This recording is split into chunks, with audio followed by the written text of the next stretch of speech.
السلام علیکم فرینڈز، میں آج آپ سبھی کو سورہ یوسف کا تعارف کروانے جا رہی ہوں۔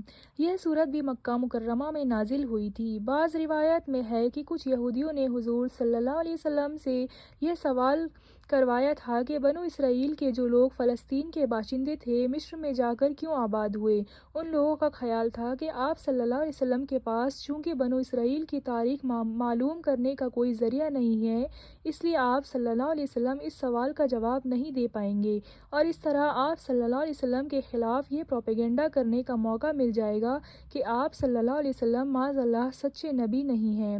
اس سوال کے جواب میں اللہ تعالیٰ نے یہ پوری سورہ یوسف نازل فرما دی، جس میں پوری تفصیل اور وضاحت کے ساتھ حضرت یوسف علیہ السلام کا واقعہ بیان فرمایا گیا ہے۔ دراصل بنو اسرائیل کی جد امجد حضرت یعقوب علیہ السلام تھے۔ انہی کا دوسرا نام اسرائیل بھی تھا۔ ان کے 12 صاحبزادے تھے۔ انہی کی نسل سے بنو اسرائیل کے 12 قبیلے پیدا ہوئے۔ اس صورت میں بتایا گیا ہے کہ حضرت یعقوب علیہ السلام اپنے صاحبزادوں کے ساتھ فلسطین میں مقیم تھے، جن میں حضرت یوسف علیہ السلام اور ان کے بھائی بنیامین بھی شامل تھے۔ ان دونوں کے سوتیلے بھائیوں نے سازش کر کے حضرت یوسف علیہ السلام کو ایک کنویں میں ڈال دیا، جہاں سے ایک قافلے نے انہیں اٹھا کر مصر کے ایک سردار کے ہاتھ بیچ دیا۔ شروع میں وہ غلامی کی زندگی گزارتے رہے، لیکن اس واقعے کے تحت جس کی تفصیل اس صورت میں آ رہی ہے، اس سردار کی بیوی زلیخا نے انہیں گرفتار کر کے جیل بھجوا دیا۔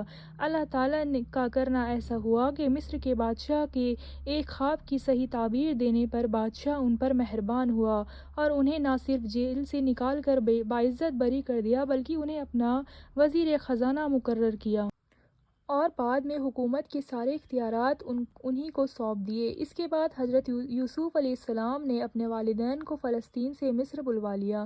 اس طرح بنو اسرائیل فلسطین سے مصر منتقل ہو گئے۔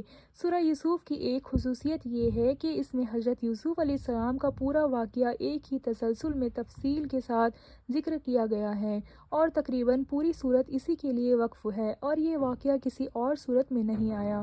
اس واقعے کو اتنی تفصیل کے ساتھ بیان کر کے اللہ تعالیٰ نے ان کافروں پر ایک حجت قائم فرما دی ہے جو حضور صلی اللہ علیہ وسلم کی نبوت کا انکار کرتے تھے۔ یہ بات ان پر بھی واضح تھی کہ اس واقعے کا علم ہونے کا آپ صلی اللہ علیہ وسلم کے پاس کوئی ذریعہ نہیں تھا، لہٰذا یہ تفصیل آپ صلی اللہ علیہ وسلم کو وحی کے علاوہ کسی اور طریقے سے حاصل نہیں ہو سکتی تھی۔ اس کے علاوہ مکہ مکرمہ میں حضور صلی اللہ علیہ وسلم اور آپ صلی اللہ علیہ وسلم کے صحابہ کرام کو کفار مکہ کی طرف سے جن تکلیفوں کا سامنا کرنا پڑ رہا تھا، ان کے پیش نظر اس واقعے میں آپ صلی اللہ علیہ وسلم کے لیے تسلی کا بھی بڑا سامان تھا کہ حضرت یوسف علیہ السلام اپنے بھائیوں کی سازش کے نتیجے میں بڑے سخت حالات سے گزرے، لیکن آخر کار اللہ تعالیٰ نے انہی کو عزت شوکت اور سربلندی عطا فرمائی، اور جن لوگوں نے انہیں تکلیفوں کا نشانہ بنایا تھا ان سب کو ان کے آگے جھکنا پڑا۔ اسی طرح حضور صلی اللہ علیہ وسلم کو اگرچہ مکہ مکرمہ میں تکلیفیں اٹھانی پڑ رہی تھیں، لیکن آخر کار یہ سازشی لوگ آپ صلی اللہ علیہ وسلم ہی کے سامنے جھکیں گے اور حق غالب ہو کر رہے گا۔ اس کے علاوہ بھی اس واقعے میں مسلمانوں کے لیے بہت سے سبق ہیں، اور شاید اسی لیے اللہ تعالیٰ نے اس کو بہترین قصہ قرار دیا ہے۔